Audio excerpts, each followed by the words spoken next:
Morning defence spirit. मेरा नाम है ऋषिकेश तिवारी और मैं आप लोगों को अपने चैनल डिफेंस ऋषिकेश में वेलकम करता हूं। और मैं इस वीडियो में ये बता रहा हूं कि इस वीडियो के थ्रू फेज 2 में होने वाली सारी जानकारी और डिटेल्स मैं इस वीडियो के अंदर कवर करूंगा।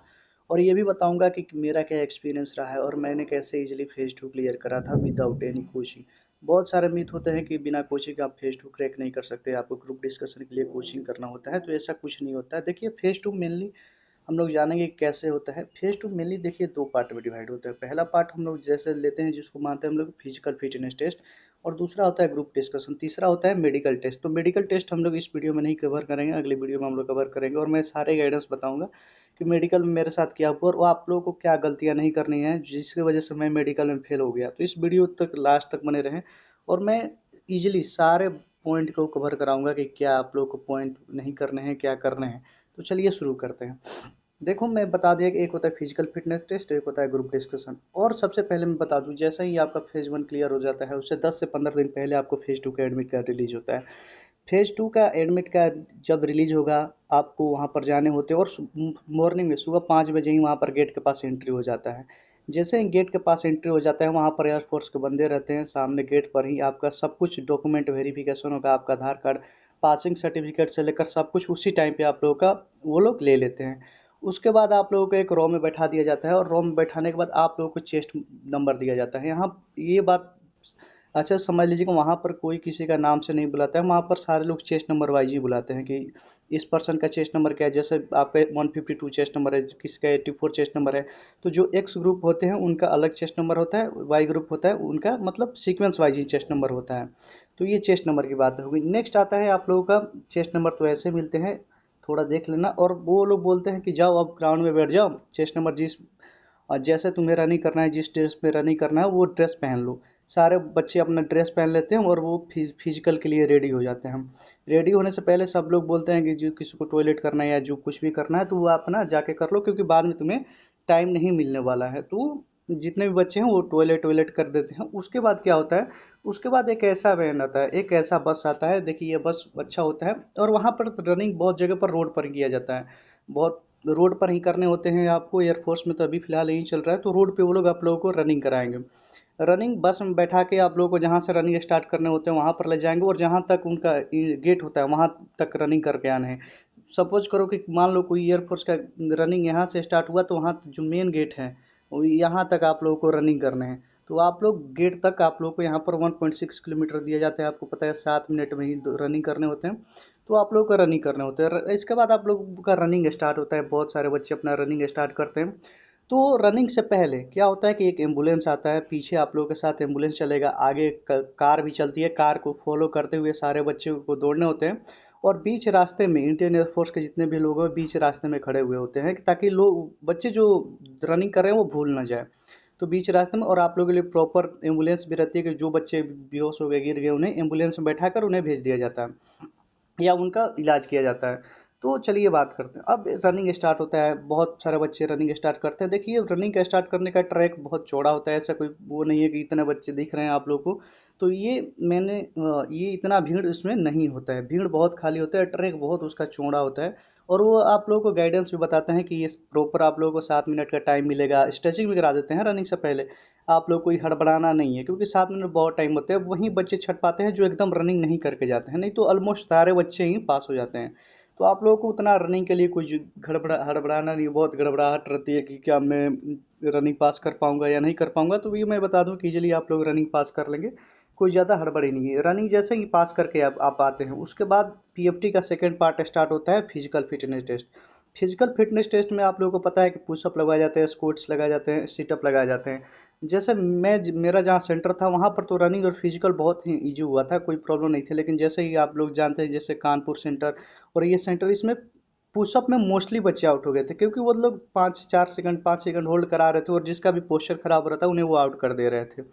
तो ये प्रॉब्लम थी। तो आप लोग प्रॉपर एक सेटअप के साथ जाए, प्रॉपर प्रैक्टिस के साथ जाए कि कहीं फिजिकल डिफिकल्ट भी हो सकता है, कहीं फिजिकल इजी भी हो सकता है। तो ये बात रहती है। और आप लोगों को करना है, जो बच्चे जैसे फिजिकल फिटनेस टेस्ट पास कर लेंगे वो लोग को एक हॉल में बैठा दिया जाता है। एक हॉल होता है जो हॉल बहुत ही बड़ा होता है, हॉल में बैठा दिया जाएगा। और उन्हें 2-3 घंटे बैठा दिया जाता है। जो बच्चे आउट हो गए उन्हें बाहर कर दिया जाता है। हॉल में आपका सब कुछ होता है, यानी कि आपका वेरिफिकेशन होगा, आपने क्या डॉक्यूमेंट लाए हैं क्या नहीं लाए हैं, आपसे बहुत सारे कम से कम 3-4 घंटा ये लोग फॉर्म भरवाएंगे कि आप क्या डिटेल हैं, क्या आपने गलतियाँ करी हैं। और एक सीनियर बहुत सारे वहीं पर हॉल में एयरफोर्स के बंदे रहते हैं और आप लोगों को सारे कुछ वहीं लोग करवाएंगे और फॉर्म फिल देंगे। फॉर्म फिल करवा के आपका डॉक्यूमेंट वेरिफिकेशन होगा।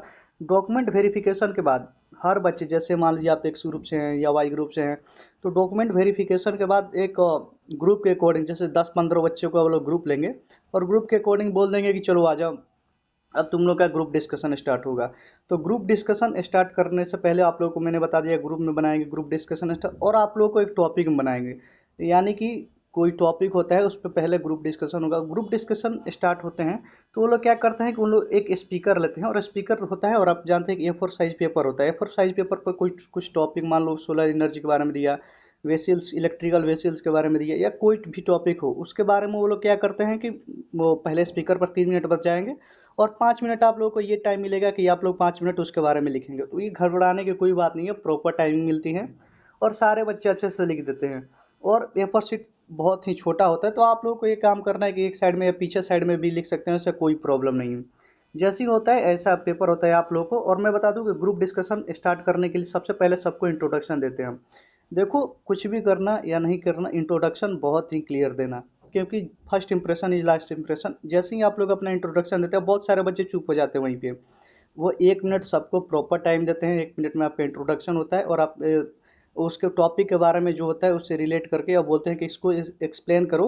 तो वो आप लोग को एक्सप्लेन करने होते हैं कि एडवांटेज प्रोज एंड कॉन्स हैं, और उस टॉपिक के बारे में आपको आसानी से करने होते हैं। और वन ऑफ द इम्पोर्टेंट बात यह है कि आप ग्रुप डिस्कशन में एक दूसरे का नाम से नहीं बुलाएंगे। सब लोग वहाँ पे आप लोग चेस्ट नंबर के अकॉर्डिंग ही बुलाएंगे। किसी का मान लो कोई किसी ने कुछ बोला, आपको आप एग्री नहीं करते हो, आप उस बातों से डिसएग्री करते हो, अपना काउंटर पॉइंट रखना चाहते हो, तो आप लोगों को उसको चेस्ट नंबर से ही बुलाना है, उसका नाम कभी भी लेकर नहीं बुलाना है।